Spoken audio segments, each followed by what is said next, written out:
तो आज हम बात करने वाले चैप्टर नंबर फर्स्ट के बारे में, ठीक है। तो इकोनॉमिक्स का चैप्टर फर्स्ट है। इस चैप्टर में बेसिकली डेवलपमेंट के बारे में बताया गया कि डेवलपमेंट क्या होता है, क्या क्या इसके डिफरेंट प्रोसीजर या डिफरेंट डिफरेंट क्राइटेरिया है कि उस बेसिस हम डिसाइड करते हैं कोई कंट्री डेवलप है कि अनडेवलप है कि डेवलपिंग केस में है।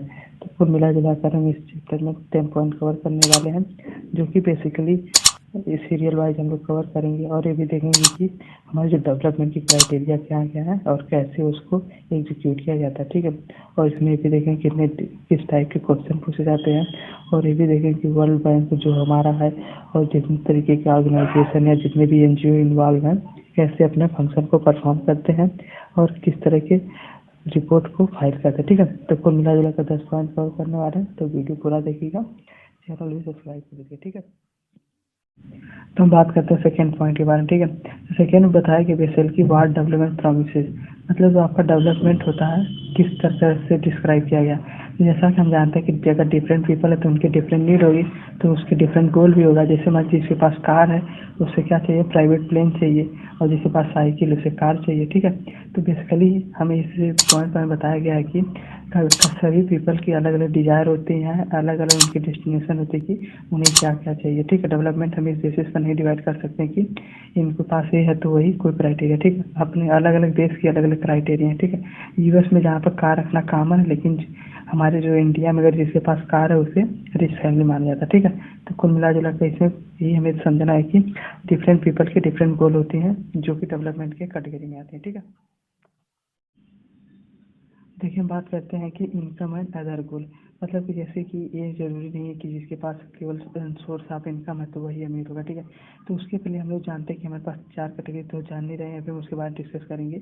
तो जैसे यहाँ पे एग्जांपल दिया गया है कि जो नर्मदा रिवर के आसपास जो रहते थे लोग, तो वहाँ पे उन लोगों को डिस्प्लेसमेंट करवाया गया। क्यों? क्योंकि वहाँ पे जो डैम है उसकी हाइट बढ़ा दी जाती। जब हाइट बढ़ाएंगे तो वहाँ पे बाढ़ आने की संभावना ज़्यादा बढ़ जाएगी, जिससे होगा कि वहाँ के लोगों को उनका घर द्वार छोड़ना पड़ेगा, ठीक है।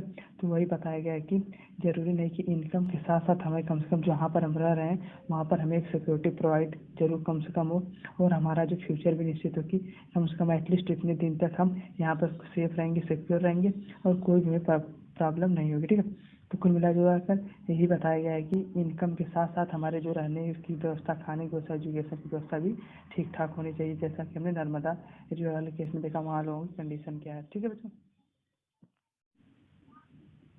देखिए हम बात कर लेते हैं फोर्थ पॉइंट के बारे में, जैसे हमें बेसिकली बताया गया कि नेशनल डेवलपमेंट क्या होता है, यानी कि मतलब किसी भी नेशन को अगर डेवलपमेंट होना तो उसके क्या बेसिक रिक्वायरमेंट है। तो पहला ये है कि सबको फूड मिलना चाहिए। क्यों?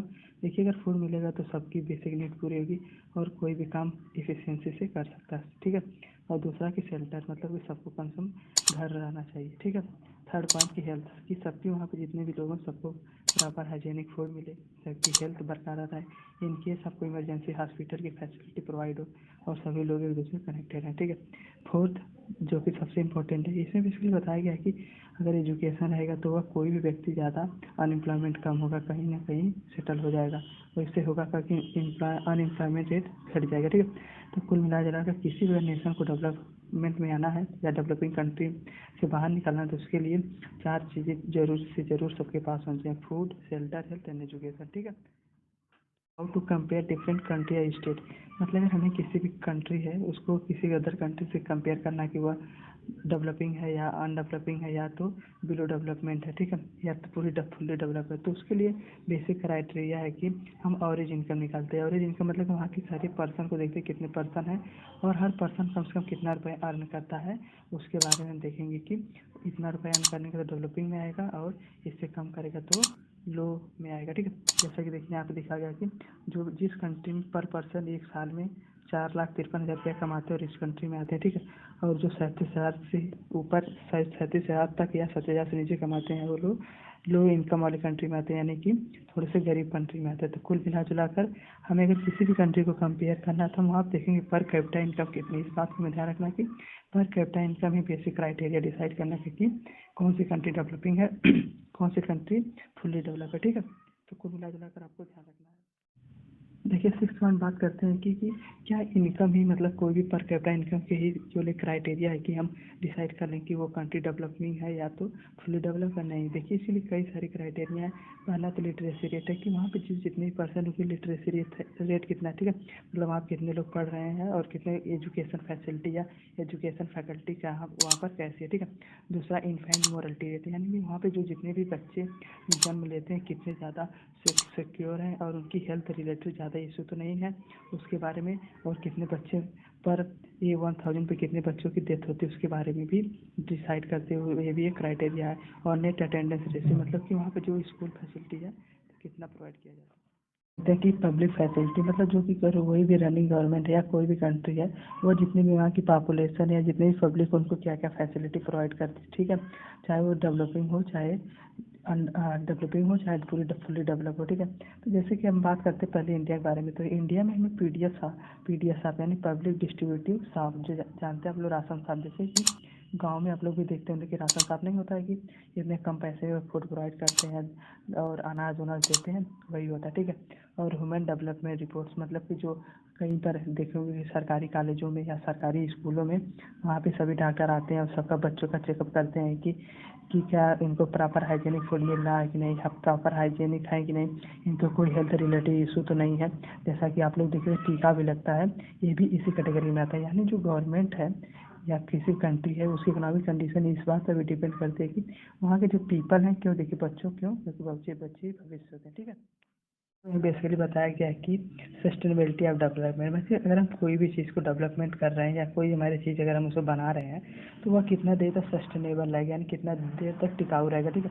जैसे कि बात करें ग्राउंड वाटर इंडिया में जो जानते हैं कि पहले पानी जो बहुत ऊपर था तो बहुत जल्दी मिल जाता था, लेकिन अब हम देखते हैं कि समरसेबुल लगता है तो बहुत अंदर तक उसकी ढलैया होती है, सारी उससे अंदर तक पाइप डाला जाता है, तो कुल मिला जुला कर जो हमारा ग्राउंड वाटर का पानी तो धीरे धीरे प्रॉब्लम आएंगे, ये भी जो हमारे डेवलपमेंट में इफेक्ट करेगी। क्यों? क्योंकि हमें इकोनॉमिकली किसी दूसरे पर डिपेंडेंट रहना पड़ेगा और पानी भी महंगा होगा, तो क्या कि हमारी जीडीपी से लेकर सब चीज़ बढ़ जाएगा, ठीक है। उसी प्रकार नेचुरल रिसोर्स हमारे पास हैं जितने भी, लेकिन बहुत कम अमाउंट में, वो भी धीरे धीरे खत्म हो रहा है। तो इससे क्या होगा, जब हम दूसरे देश पर डिपेंडेंट होंगे तो हमें ज़्यादा टैक्स भरना पड़े, ज़्यादा इनकम टैक्स से देते सारे कस्टम टैक्स लगेंगे, तो इससे होगा क्या कि हम ज़्यादा से ज़्यादा दूसरे पर डिपेंडेंट, तो हमारी कंट्री जो है अनडेवलप में आ जाएगी, ठीक है, या तो डेवलपिंग फेज में ही रह जाएगी, ठीक है।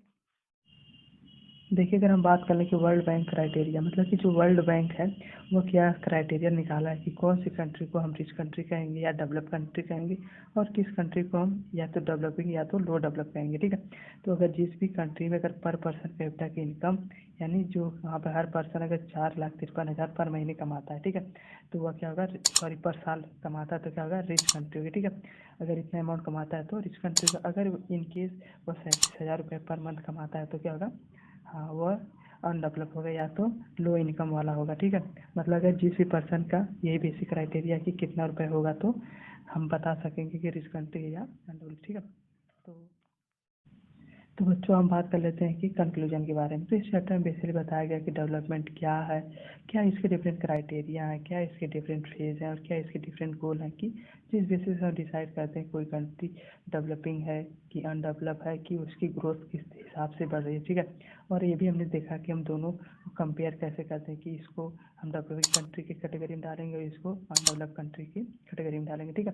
तो और ये भी हमने देखा कि गवर्नमेंट क्या करती है कि ताकि पॉवर्टी दूर हो जाए और एजुकेशन ज़्यादा से ज़्यादा फैले, उसके लिए वो जितनी स्कीम निकाली, जैसे बेटी पढ़ाओ बेटी बचाओ, ठीक है। इसी तरीके से हमने देखा, और हमने ये भी देखा कि वर्ल्ड बैंक जो है किस क्राइटेरिया के हिसाब से बताता है कि ये कंट्री डेवलपिंग है या ये इन डेवलपिंग फेज में है, ठीक है। तो आशा करता हूँ आप लोग वीडियो पसंद आए। वीडियो अगर आप लोग यहाँ तक आ चुके चैनल सब्सक्राइब की करना मत भूलिए, ठीक है सर। और अधिक जानकारी के लिए चैनल सब्सक्राइब करें। तो बच्चों हम बात कर लेते हैं कि कंक्लूजन के बारे में। तो इस चैप्टर में बेसिकली बताया गया कि डेवलपमेंट क्या है, क्या इसके डिफरेंट क्राइटेरिया हैं, क्या इसके डिफरेंट फेज हैं और क्या इसके डिफरेंट गोल हैं, कि जिस बेसिस पर हम डिसाइड करते हैं कोई कंट्री डेवलपिंग है कि अनडेवलप है, कि उसकी ग्रोथ किस हिसाब से बढ़ रही है, ठीक है। और ये भी हमने देखा कि हम दोनों कंपेयर कैसे करते हैं कि इसको हम डेवलपिंग कंट्री की कैटेगरी में डालेंगे और इसको अनडेवलप कंट्री की कैटेगरी में डालेंगे, ठीक है। तो और ये भी हमने देखा कि गवर्नमेंट क्या करती है कि ताकि पॉवर्टी दूर हो जाए और एजुकेशन ज़्यादा से ज़्यादा फैले, उसके लिए वो जितनी स्कीम निकाली, जैसे बेटी पढ़ाओ बेटी बचाओ, ठीक है। इसी तरीके से हमने देखा, और हमने ये भी देखा कि वर्ल्ड बैंक जो है किस क्राइटेरिया के हिसाब से बताता है कि ये कंट्री डेवलपिंग है या इन डेवलपिंग फेज में है, ठीक है। तो आशा करता हूँ आप लोग वीडियो पसंद आए। वीडियो अगर आप लोग यहाँ तक आ चुके चैनल सब्सक्राइब कीजिएगा मत जाइए, ठीक है सर। और ज़्यादा जानकारी के लिए चैनल